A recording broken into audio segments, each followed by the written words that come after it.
नमस्कार मित्रांनो. ठरलं तर मग या मालिकेच्या येणाऱ्या काही एपिसोडमध्ये आपल्याला एक जबरदस्त ट्विस्ट पाहायला मिळणार आहे. अर्जुन सायलीला विचारत असतो की मला सांगा, तन्वी ही तुमच्या आश्रमात कशी आली? जे तिला कोणी आणून सोडलं की तुम्हाला ती कुठे सापडली होती? परंतु सायलीला प्रिया ही आश्रमात कशी आली हे माहीत नसतं. ती तसं अर्जुनला बोलूनही दाखवते. परंतु सायली अर्जुनला हे सांगते की ती रविराज काकांकडे कशी गेली होती हे मला माहिती आहे. आश्रमामध्ये एक बाई आली होती आणि तिच्या हातात एक लॉकेटसुद्धा होतं आणि त्या बाईने असं सांगितलं की हे लॉकेट म्हणजेच तू तन्वी असल्याचा पुरावा आहे. आणि मग प्रियासुद्धा तिथून निघून गेली. प्रिया ही अनाथ आश्रमामध्ये कशी आली हे मला माहीत नाही. म्हणजे मी लहान असल्यापासून तीही आश्रमातच होती. लहानपणापासूनच ती जरा उर्मट होती, म्हणजे सर्वांशी उद्धटपणेच बोलायची. मोठ्यांशी कसंही बोलायची, अगदी ॲरोगंट होती आणि मोठी झाली तेव्हाही हेच होतं. माफ करा मित्रांनो, पण जर तुम्ही चॅनलवर नवीन असाल किंवा अजूनही चॅनलला जर सबस्क्राईब केलं नसेल तर प्लीज सबस्क्राईब करा आणि बेल आयकॉनवरही क्लिक करा. स्टार प्रवाहावरील सर्व मालिका तुम्हाला आमच्या चॅनलवर बघायला मिळतील. धन्यवाद. अर्जुन म्हणतो की हो, आणि तुम्ही तर त्याच्या एक्झॅक्टली विरोधात आहात. तुमची आणि त्या तन्वीची कंपॅरिझनच होऊ शकत नाही. तुम्ही खूप वेगळ्या आहात मिसेस सायली. तर अर्जुन सायलीला सांगत असतो की लहानपणीची तन्वी तर अशी बिलकुल नव्हती. म्हणजे आता जी मोठेपणाची तन्वी आहे ती खूप ॲरोगंट आहे, उद्धट आहे. परंतु लहानपणीची तन्वी खरंच खूप सालस होती आणि खूप गोडही होती. तर सायली म्हणते की सर, अहो वेळेनुसार माणसं बदलतात आणि झाला असेल तन्वीमध्ये सुद्धा चेंज.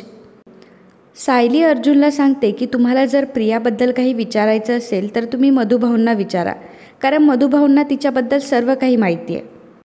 तर इकडे सायली मधुभाऊंना भेटायला आलेली असते.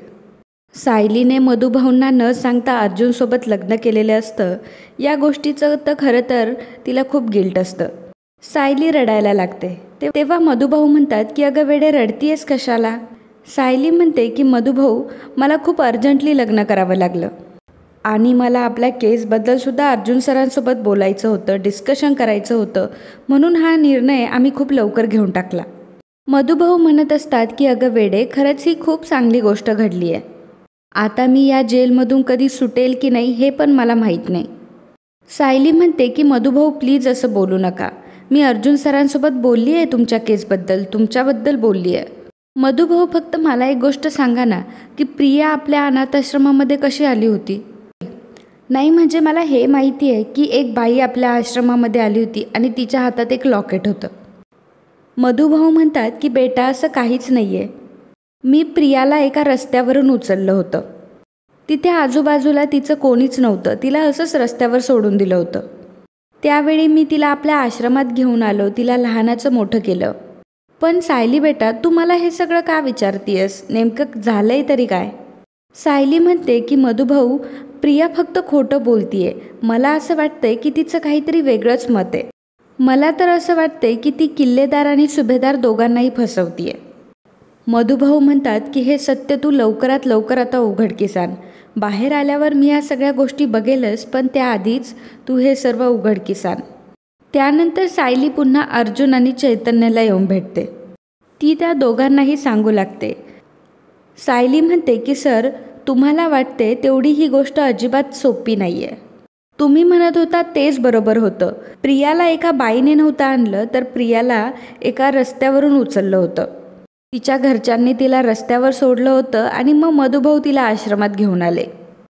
तिचं राहतं घर पडलं होतं, त्यामुळे त्याच्यात तिचे आईबाबासुद्धा गेले आणि मग त्यानंतर ती एका रस्त्यावर पडलेली होती आणि मग मधुभाऊंनी तिला उचलून आणलेलं आहे. अर्जुन म्हणतो की बरोबर आहे. हे सगळं नक्की काय प्रकरण आहे हे मला लवकरात लवकर आता घरी सांगितलं पाहिजे. त्याशिवाय सर्वांना तन्वीची सच्चाई कळणार नाही. तर सायली पुन्हा मधुभाऊंना भेटायला येते. सायली मधुभाऊंना म्हणते की मधुभाऊ, तुम्ही जे बोलत होता तेच खरं होतं. अर्जुन सरांना सुद्धा याच्यात काहीतरी गल्लत वाटतेय. बहुतेक प्रिया ही सर्वांना फसवते. प्रिया ही सुभेदारांना आणि किल्लेदारांना दोघांचाही उपयोग करून घेते. मधुभाऊ म्हणतात की पण ती असं का करत असेल? म्हणजे यामागे नक्की कारण तरी काय असेल की ती का करते असं? ही मुलगी आपल्या सर्वांना का फसवते? आपण हिचं असं काय बिघडवलंय? आपण तर हिला आश्रमामध्ये घेऊन आलो, हिला लहानचं मोठं केलं, शिक्षण दिलं, सगळं काही दिलं, तरी पण ही मुलगी आपल्यासोबत अशी का वागते? त्यामागे काय कारण आहेत सायली, तू लवकरात लवकर शोधून काढ, नाहीतर ही मुलगी सगळ्यांना फसवेल. आपल्या हातात अजूनही वेळ आहे, परंतु वेळ गेल्यानंतर आपण काहीच करू शकणार नाही. त्यामुळे तुला जे काही करायचे ते लवकरात लवकर कर. तितक्यातच हवालदार तिथे येतात. हवालदार मधुभाऊ आणि सायलीला सांगतात, तुमचा आता भेटण्याचा टाईम संपलाय, त्यामुळे तुम्ही आता जाऊ शकता. जाता जाता सायली मधुभाऊंना सांगते की मधुभाऊ, नक्कीच हा प्रियाचा काहीतरी गेम आहे. प्रिया आपल्या सर्वांना फसवतीये. मी लवकरात लवकर या प्रकरणाचा छडा लावेल आणि मला हे देखील शोधून काढायचं आहे की तिने तुमच्याबद्दल खोटी साक्ष का दिली आहे. तिचा तुमच्यावर एवढा राग का आहे हेच मला समजत नाही आहे. हवालदार पुन्हा एकदा म्हणतो की मॅडम चला, आता तुमचा वेळ संपलाय. तेव्हा मधुभाऊसुद्धा म्हणतात की सायली बेटा, आता तू जा. सायली मधुभाऊंना बाय करत तिथून निघते. अर्जुन घरी आलेला असतो. अर्जुन मात्र प्रचंड चिडलेला असतो. त्याला प्रियाचा घरी येऊन खुलासाच करायचा असतो. अर्जुन म्हणतो की मला तुम्हा सर्वांना एक खूप महत्त्वाची गोष्ट सांगायची आहे. जे की तन्वी तन्वी म्हणून जिला तुम्ही डोक्यावर नाचवताय ना, तर ती तन्वी नसून प्रिया आहे. तिने आपल्या सगळ्यांपासून सगळ्या गोष्टी लपवल्यात.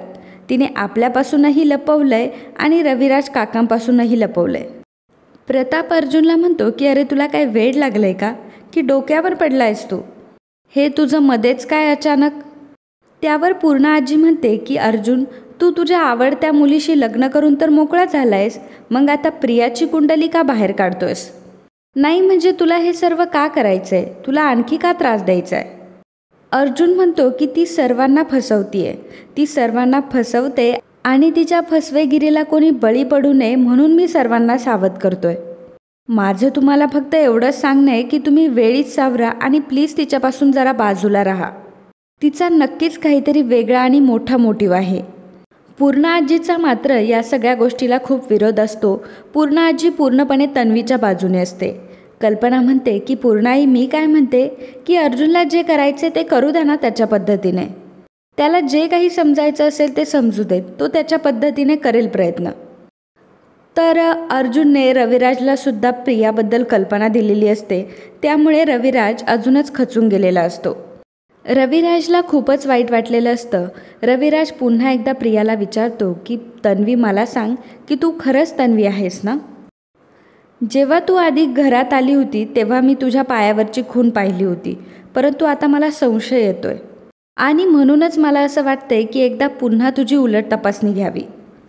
प्रियाला आता मात्र या गोष्टीचं खूपच टेन्शन आलेलं असतं, कारण प्रियाला आठवतं की पायावरची खून तिने कशीबशी मॅनेज केली होती.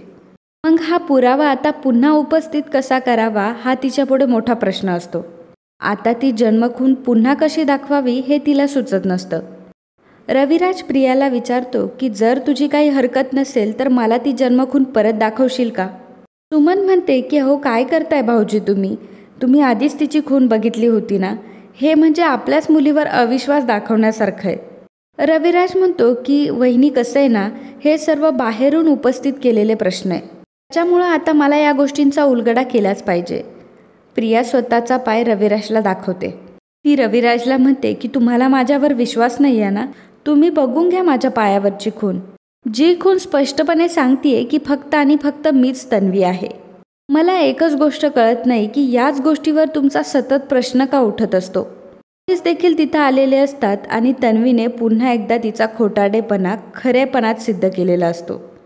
खरं तर प्रियाने पायावर जन्मखूनचा टॅटूच काढलेला असतो. आता मात्र सर्वांना प्रियावर तन्वी असल्याचाच विश्वास बसतो. रविराजला मात्र फार वाईट वाटत असतं की कारण त्याने तन्वीवर संशय घेतलेला असतो. त्याला खूप गिल्टी फील होत असतं, अपराधासारखं फील होत असतं. तन्वीने कशीबशी वेळ मारून नेलेली असते. नागराज देखील खुश असतो कारण प्रियाने बरोबर नेम टाकलेला असतो. तर मित्रांनो, प्रियाच्या बाबतीत अर्जुन आणि सायली आता कशा प्रकारे प्रियाचा खेळ उद्ध्वस्त करतील आणि तिचं खोटं बाहेर काढतील हे पाहणं खरंच खूप रंजक ठरणार आहे. तर असेच ठरलं तर मग या मालिकेचे अपकमिंग एपिसोड बघण्यासाठी आत्ताच आपल्या चॅनलला सबस्क्राईब करा. आणि आजचा हा व्हिडिओ तुम्हाला आवडला असेल तर व्हिडिओला लाईक आणि कमेंट करायला अजिबात विसरू नका. धन्यवाद.